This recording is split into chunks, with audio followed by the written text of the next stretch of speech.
આપ જોઈ રહ્યા છો કનેક્ટ ઇન્ડિયાનું જ આપણી સાથે હું છું અનસ દાવડ। આગામી દિવસોમાં ગણેશ શોભાયાત્રા અને ઈદે મિલાદના તહેવારને લઈ જિલ્લા પોલીસ વડા હિમાંશુ સોલંકીની અધ્યક્ષતામાં શાંતિ સમિતિની બેઠક યોજાઈ। ગોધરામાં આગામી દિવસોમાં ગણેશ વિસર્જન શોભાયાત્રા હોય, આ શોભાયાત્રા શાંતિપૂર્ણ વાતાવરણમાં પૂર્ણ થાય તે માટે જિલ્લા પોલીસ વડા હિમાંશુ સોલંકી દ્વારા સમાજના આગેવાનો સાથે પોલીસ તાલીમ કેન્દ્રમાં શાંતિ સમિતિની બેઠક યોજવામાં આવી હતી। આ શાંતિ સમિતિની બેઠકમાં DYSP NV Patel, DYSP BL Desai સહિત સમાજના આગેવાનો અને પ્રબુદ્ધ નાગરિકો મોટી સંખ્યામાં ઉપસ્થિત રહ્યા હતા। સમાજના અગ્રણીઓ દ્વારા આ શોભાયાત્રા શાંતિપૂર્વક સંપન્ન થશે એવી જિલ્લા પોલીસ વડાને ખાતરી આપવામાં આવી હતી। માધ્યમથી અમારા ગણેશ મંડળના તમામ અધ્યક્ષોને અમે વિનંતી કરું છું, અમારા સમાજ વતી વિનંતી કરે છે કે આ શોભાયાત્રામાં જે ડીજે વાગે છે, જોરથી વાગે એનો અમને કોઈ વાંધો નથી, પરંતુ અમારી અસર અને મગરીબ બે નમાજ આવે છે તો નમાજના ટાઈમ પર માત્ર મસ્જિદ આગળ થોડું હું ગણેશ મંડળના આદર સાથે વિનંતી સાથે નમીને ઝૂકીને હું વિનંતી કરું છું કે અગર અસર અને મગરીબ સુધી સાહેબ એ બે નમાજો મસ્જિદ પૂરતું થોડું ડીજે ઓછો અવાજ આવે એવી મારી વિનંતી છે।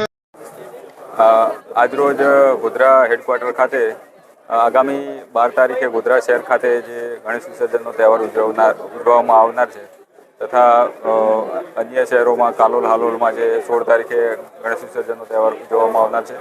ઉપરાંત ઈદે મિલાદનો તહેવાર પણ આગામી અઠવાડિયામાં આવનાર છે। અનુસંધાને શાંતિ સમિતિની મિટિંગ રાખવામાં આવેલી હતી, જેમાં જિલ્લાના પ્રબુદ્ધ નાગરિકો, આગેવાનો તમામ હાજર રહેલા હતા। ખૂબ જ સારા વાતાવરણમાં તમામ ચર્ચાઓ કરવામાં આવી છે અને આગેવાનો છે તે લોકો તરફથી સંપૂર્ણ સહકારની ખાતરી આપવામાં આવેલી છે। પોલીસ દ્વારા પણ કાયદો વ્યવસ્થા જાળવવા માટે જે કંઈ પણ પ્રયત્નો કરવામાં આવનાર છે તેની પણ ચર્ચા કરવામાં આવેલી છે। ઉપરાંત રોડ રસ્તા ને લગતી ચર્ચા, જે જૂના મકાનો છે એને હટાવવા માટેની જે કંઈ પણ કાર્યવાહી કરવામાં આવી છે આ તમામ ચર્ચા કરવામાં આવેલી છે। ખૂબ સારા વાતાવરણમાં મીટિંગનું આયોજન થયેલું છે અને તમામ લોકો તરફથી સહકારની ખાતરી આપવામાં આવેલી છે।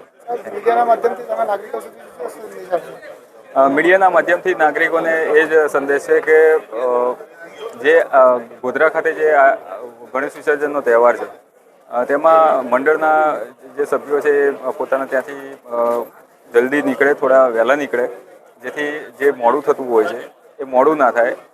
ખૂબ જ ઉત્સાહથી ભાગ લે, થોડા વહેલા આવે તો જે પાછળથી ફરિયાદો થતી હોય છે કે પોલીસ બહુ ઊભા રહેવા દેતી નથી, એ પ્રશ્ન પણ હલ થઈ શકે એમ છે। તમામને મારી એ જ અપીલ છે કે ખૂબ ઉત્સાહથી નાચી કૂદીને આપ આ તહેવાર ઉજવો, એમાં કોઈને કોઈ પોલીસને પણ એમાં વાંધો ના હોઈ શકે, પણ એક અપીલ છે કે બને ત્યાં સુધી વહેલા નીકળે, જેથી રસ્તામાં પણ સારી રીતના તહેવાર ઉજવી શકે।